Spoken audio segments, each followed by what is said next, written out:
सलामकुम जी। लो जी नाले ना करो आज यकीन करो सानू पसंद है भाई मगर कट्टी है वो कट्टी दे समझ लो भाई जे अगर सही देखिए ना तो कट्टी दे पैसे पूरे होने मैं मेरा तजर्बा है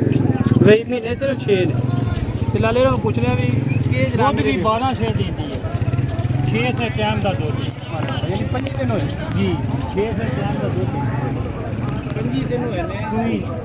ये मेरी पास बगैर मंदर से दो पीना पट्टे भागे पासे इन्हें ना पानी खलोते पट्टे खत्म हो गए ये ते बंदे वाली गल ही बोली ना बंदा तो अप्पू जाके लेना अप्पू लेना तो ये तो रात नहीं होने सकती नहीं सुधर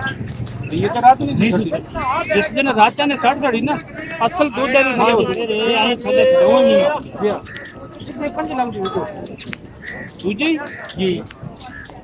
दूसरे सूए नाले जी आखिरी गल तो सुन आखिरी ताकि बहस करिए फिर क्या सा काम नहीं नहीं ਜਦੋਂ ਤੁਸੀਂ ਆਖਰੀ ਦੱਸਣੀ ਹੈ ਨਾ ਤੁਹਾਡੀ ਸਮਝ ਆ ਜਾਣੀ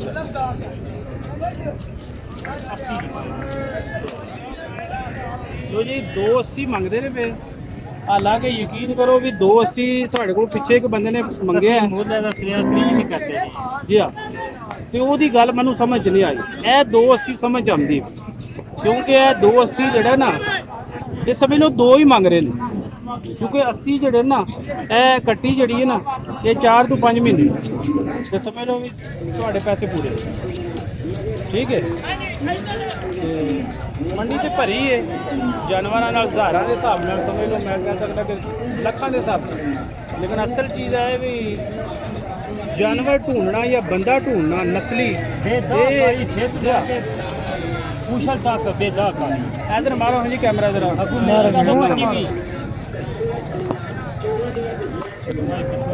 इधर पुत्र कर हाँ जरा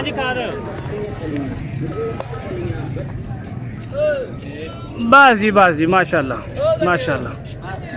मैं कहना भी आजा पुत्र आजा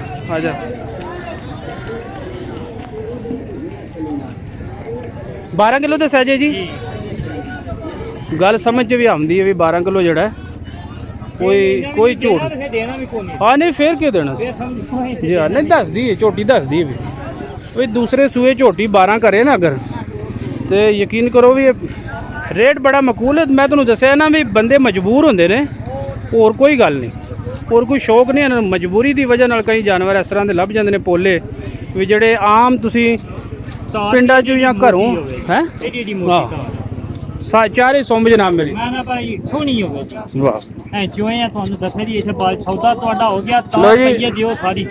सारी चो लो जी लाले ने यकीन करो भी कोई गल व्यापारियों वाली कोई नहीं की कोई दाव नहीं कोई गल नहीं असल नाल इन्हां दा पिंड है तो उस वजह नाल इन्हां नूं पता है भी जे कोई गल इंज दी करिए तो पिंड भी इत्थों दूर नहीं है भी 10-5 मिनट का राह है हुण दसना तुसीं ये फैसला तुहाडे कोल है बई साढ़े को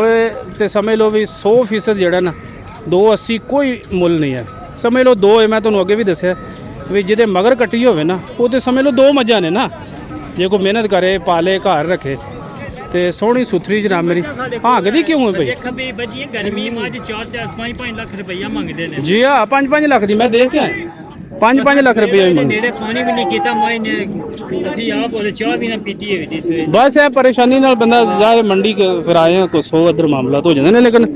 इंशाल्लाह जनाब मेरी अल्लाह रोटी दे जी तुहानू अल्लाह ताला जिस मकसद वास्ते आए हो अल्लाह पूरियां करे लो जी अल्लाह दे वाले